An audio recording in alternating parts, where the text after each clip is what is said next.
L'invité politique de Martin Muxent ce vendredi matin, c'est donc le député fédéral PTB Raoul Debeau. Rebonjour. Rebonjour. Si vous souhaitez suivre cette interview, elle est évidemment à regarder en live sur Facebook. Vous pouvez également y poser vos questions. Martin, c'est parti. Comment ça va ce matin, Raoul Debeau? Ben ça va, on est sur la brèche. Tout bien, ouais, c'est la rentrée. Sur la brèche, sur Exactement. le champ de bataille, entre guillemets. Alors, presque nouveauté du jour. On s'achemine vers un potentiel gouvernement, une coalition gouvernementale à 8. Ça vous satisfait ce chemin qui est emprunté par Egbert Lacarte, le chargé de mission royale, qui se rend d'ailleurs au palais ce matin pour faire rapport au roi et qui pourrait en sortir avec un costume de formateur quasiment 1 an et demi après les élections du 26 mai dernier, Raoul Debeau. Bah voilà, le problème c'est qu'on ne sait pas ce qu'il y a sur la table, je veux dire, parce que là, ça fait déjà 18 mois qu'ils négocient, on a eu les Arizona, on a eu les Avanti, Popolo, enfin bon, ça va dans tous les sens, etc. au niveau des étiquettes, mais la question c'est le fond. Et là, moi je suis inquiet. Vous n'avez jamais été consulté Alors jamais, je trouve quand même un problème que le PTB était clairement le vainqueur des dernières élections. On n'a pas été contacté une seule fois par une discussion. Rien, même pas un coup de téléphone, quelles que soient les obédiences politiques, que ce soit la gauche ou la droite, les formateurs ou les informateurs, personne ne nous a téléphoné. Et moi, je crois qu'il y a un problème, parce que ce signal, justement, qui a été donné pour une politique sociale, moi, je ne le sens pas aujourd'hui autour de la table qu'il est discuté. Vous savez, quand je vois maintenant la fameuse question que tout le monde se pose, c'est qui va payer les conséquences de la crise du corona, qui est quand même le débat qui traverse toute l'Europe. Nous, on a mis sur pied une proposition concrète qui est notre taxe Corona, la fameuse taxe. Oui, ça on va y revenir. On va y revenir dans un instant. On vient avec ce type de mesures-là, mais je vois aujourd'hui qu'il n'y a rien de ça sur la table. Mais le fait que la NVA soit hors jeu finalement, ne soit pas dans cette future coalition, ça vous satisfait quand même, ça? En tout cas, je crois que c'est une bonne nouvelle. C'est une bonne nouvelle que l'accord qui avait été conclu entre le PS et la NVA, pour moi, il était imbuvable. Oui, il était très social quand même. Il était très social. Attendez, c'était un petit peu... qu'on en a vu. C'était un petit peu de social qui, en comparaison, avait des mesures de régionalisation intense de compétences. On voulait diviser les compétences comme la santé, les compétences comme le droit du travail, les compétences comme la justice. Moi, je ne comprends pas qu'un parti comme le Parti socialiste soit rentré dans cette logique-là. Ça allait mettre une dynamique de concurrence entre les différentes communautés du royaume, une concurrence fiscale, une concurrence sociale, pour moi, qui est vraiment inconcevable. Il y avait quand même la pension minimum à 1500 euros. Mais ce qui est intéressant, je vous rappelle quand on a lancé cette campagne avec le PTB il y a 5 ans pour la pension à 1500 euros, tout le minimum, tout le monde nous disait c'est impossible, c'est populiste, etc. Et on voit qu'avec la pression populaire, avec la pétition qu'on a lancée sur le sujet, ça a été intégré. Ils sont déjà discutés. Mais moi, j'attends de voir, parce que j'ai déjà entendu les propositions. Quand on dit 1500, les libéraux sont pas. Mais dans 4 ou 8 ans, avec l'inflation, etc., c'est pas ça le but. Le but, c'est d'avoir 1500 maintenant. Et pourquoi c'est pas 1500 dans 10 ans. Exactement, parce qu'on est dans un des pays les plus riches au monde, mais on est dans des pays où proportionnellement nos pensions sont les plus faibles en Europe. C'est ça le problème. Et moi, je crois qu'il faut aider les pensionnés aujourd'hui. Et donc, j'attends de voir, mais de ce que j'entends pour l'instant, c'est plutôt de renvoyer en fin de législature les 1500. On y arrivera presque avec l'inflation. Je crois que c'est vraiment... il faut prendre la mesure. Tout à fait. Le président des socialistes flamands, Conor Rousseau, il insiste beaucoup pour qu'il y ait une taxation des plus-values boursières. Ça, c'est quelque chose qui doit teinter joliment à votre oreille. Mais bien sûr, mais mon problème avec toutes ces différentes formes qui sont faites maintenant, c'est qu'on ne va pas attaquer directement les grosses fortunes. Bon, et donc, même les plus-values boursières. Mais oui, bien sûr, mais avec ça, on va aussi toucher la classe moyenne. Bon. Et moi, c'est un problème. Je trouve qu'il faut arrêter de taxer la classe moyenne, les travailleurs. Oui, et donc, dans toute l'Europe, il y a le débat sur une taxe Corona comme on l'a maintenant. Notre taxe, elle est très très claire, c'est qu'elle va toucher que les fortunes de plus d'1 million d'euros. C'est-à-dire maximum 2% de la population. Et on les touche à quelle hauteur? Rappelez là, c'est quoi le cadre de votre taxe? Moi, je pense que si on fait une taxe de 3% sur les fortunes de plus... excusez-moi, de 5% sur les fortunes de plus de 3 millions d'euros, on pourra avoir 15 milliards d'euros pour pouvoir résoudre le problème des corona. Vous savez, dans cette crise, on dit que ça a été la crise du corona, mais ça n'a pas été la crise pour tout le monde. Il y a des millionnaires qui se sont fait la blinde d'argent. Prenez le groupe Aldi, le groupe Colruyt, le groupe Delhaize. Ils se sont fait des surprofits, mais vraiment pas possible dans cette crise. Donc moi, je propose d'aller chercher un peu une partie des surprofits. Vous mélangez les grands groupes et les patrimoines personnels. Qui est derrière les grands groupes? Ce sont les grands patrimoines. Et donc moi, je pense que les grands patrimoines... Oui, entre 2000 et aujourd'hui, on est passé de 1 milliardaire en euros en Belgique à 28 milliardaires en euros. 28 milliardaires en euros. Donc, ça, c'est un chiffre important. 28 milliardaires en euros. Donc, il n'y a jamais eu autant d'argent en Belgique. Tout à fait, bien sûr qu'ils sont fiables. Avec notre bureau d'études, on a travaillé dessus. Pierre, une petite question via Facebook pour vous. Une question de Sébastien qui n'y va pas par 4 chemins. Il dit le PTB se plaint tout le temps et pourtant n'a pris aucune initiative pour former un gouvernement.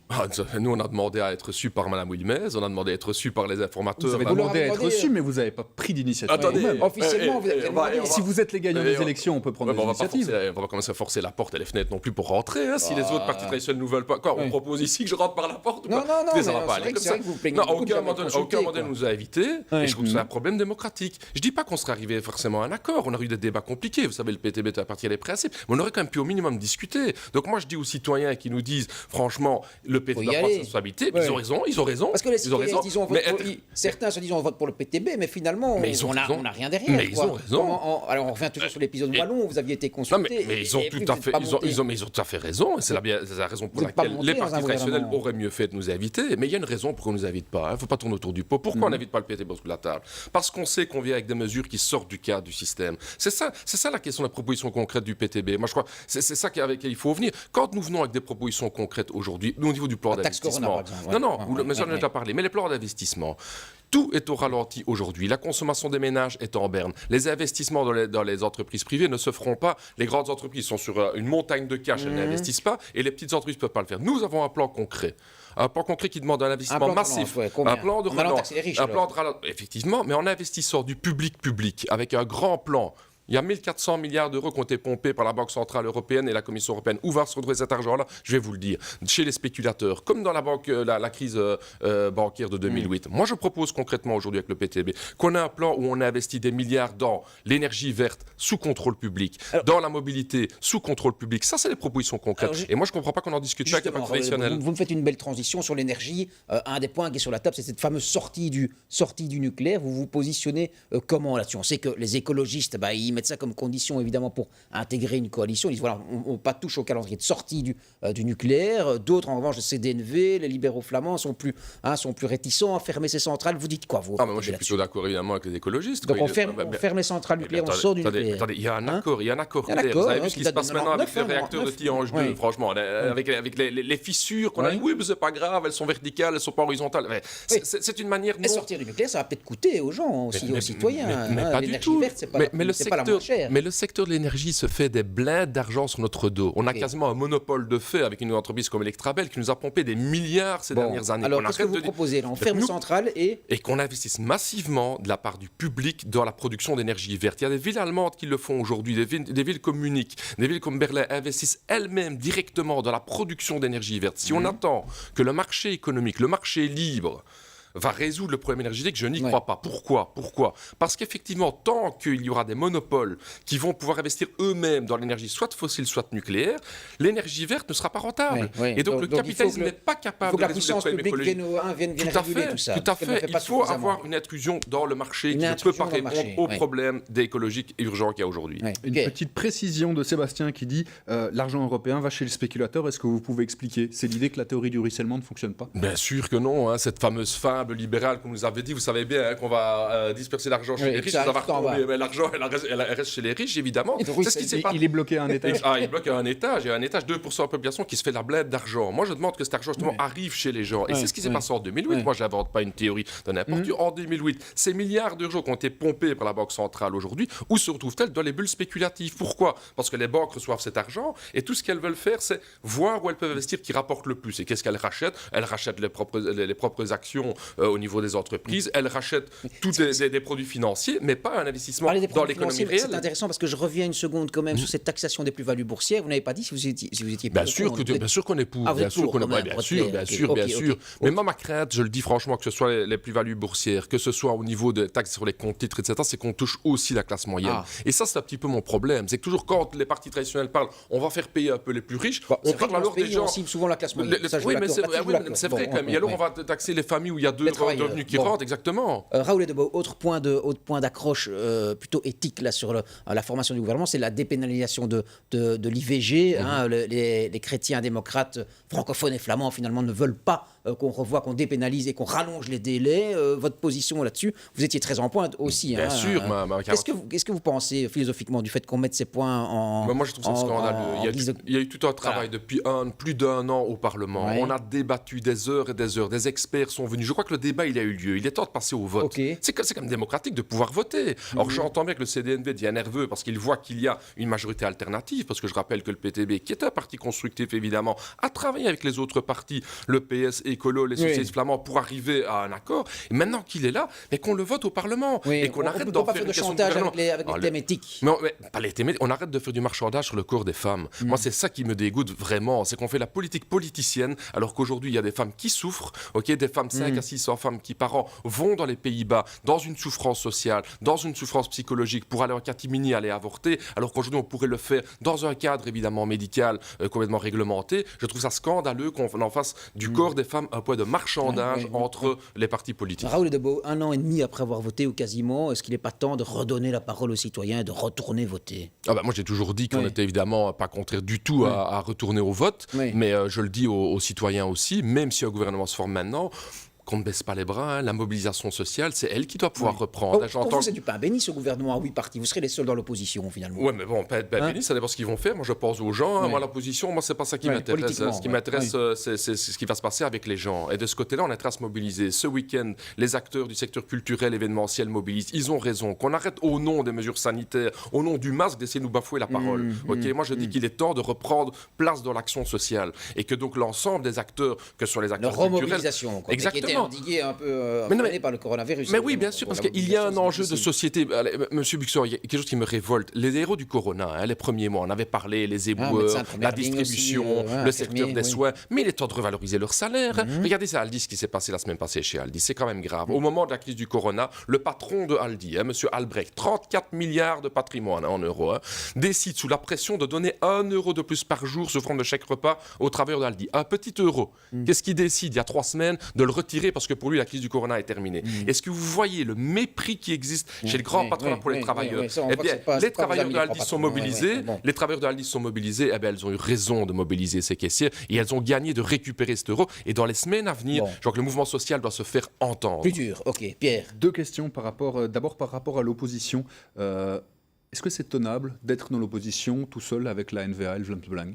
Justement, je crois que c'est d'autant plus important qu'il y ait une opposition de gauche, progressiste, combative qui soit là. Parce que les fascistes du Vlaams Belang, c'est de la fausse opposition pour moi, ça. Vous n'avez pas l'impression que votre voix sera perdue, qui crieront plus fort? Je crois que s'il faut crier pour défendre les intérêts du peuple, je crois que les élus PTB sont largement au-dessus de ceux des autres partis. Ça, tous ceux qui voient le Parlement peuvent le voir. Parce que nous venons avec des vraies alternatives. Vous savez, le Vlaams Belang, quand il s'agissait de voter la fin des primes de départ pour tous les députés, des primes de départ de centaines de milliers d'euros, ce qui est scandaleux.